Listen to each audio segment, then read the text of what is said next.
Hello from the Big South Network studio. I'm Mark Bryant with another of our previews for the 2024-25 Big South basketball season. Happy now to turn to the head coach of the High Point Panthers men's team, Alan Huss. Coach, glad to have you here. Thanks for having me. Well, last year, quite the first season for you in the Panthers program. Big South regular season championship, runner-up finish in the CBI, coach of the year for you. Did you anticipate that much success in year one? It was a roller coaster. You know, you get a new job and there's a lot of new things to try to wrap your mind around and get done, to get in place. And from an infrastructure standpoint, from a schematic standpoint, personnel standpoint. So all those things converged on the start of a season, and then we lost really our best two players prior to us playing a game last year. So we went through some adversity and some ups, some downs. We ultimately came up short of what our goal was. Didn't get it done when it counted, but overall, I think if you'd have told us that we'd get to 27 wins and play 3 times for a championship last season in different scenarios, I think we'd have all taken that. What, if anything, can you carry from that success of last year and where things ended up into a new year? You obviously start 0-0 again, but you're the preseason favorite. Took the team pretty far last year. What does that mean for the beginning of this year?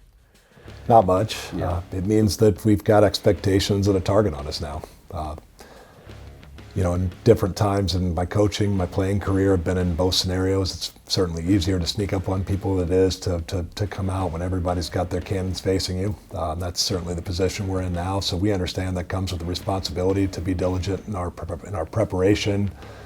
Believe we had a really effective and summer. I think our guys got better. They've certainly gotten tougher, and I think we all understand the challenge that lays ahead.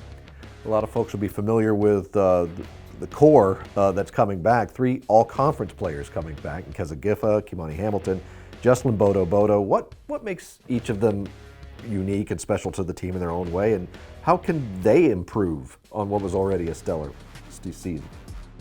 Kimani's added almost 20 pounds to his frame since last season. He's in the mid 230s now. And he's gotten a lot stronger. He's completely rebuilt his jump shot. Needs to shoot the basketball better from the perimeter. I think you'll see improvement out of him. Keza just needed to be a little bit more consistent. Need to shoot the basketball better from the perimeter and just expand his game. And I think he's done that. And Bodo's just so new to basketball. Last year was his first year to ever really play meaningful minutes in any games that counted. So, he's got just a whole series of things that he needs to improve upon every day. And I've been really pleased with all 3 of those guys. They've been working this summer, and I hope that it works out for them, that they have great years. So obviously a solid foundation there, but what have you added to it for this year? What are your significant incoming players or transfers we should know about? Well, I think Titus Shargunas, that was a freshman for us, was on the all-freshman team last year. Has probably made the biggest jump on our team. He really stepped up and played well when Duke Miles was hurt last season, given increased opportunity. I think before you get to any transfers, you have to look at him. He's a guy that that really has really taken a step forward. In addition to them, we have Trey Benham, who started every game. Lathium, they started every game last year. Those guys are back. Lay averaged about 13 a game. He's really improved offensively. He's gotten stronger, as has Trey. So that's our core group of guys that are returning. We've added some talented transfers to go along with them, some frontline depth. A couple of guys that are proven at the mid-major level and have played at the high major level. And now it's just about finding chemistry and combinations and figuring out which guys make sense on the floor at the same time.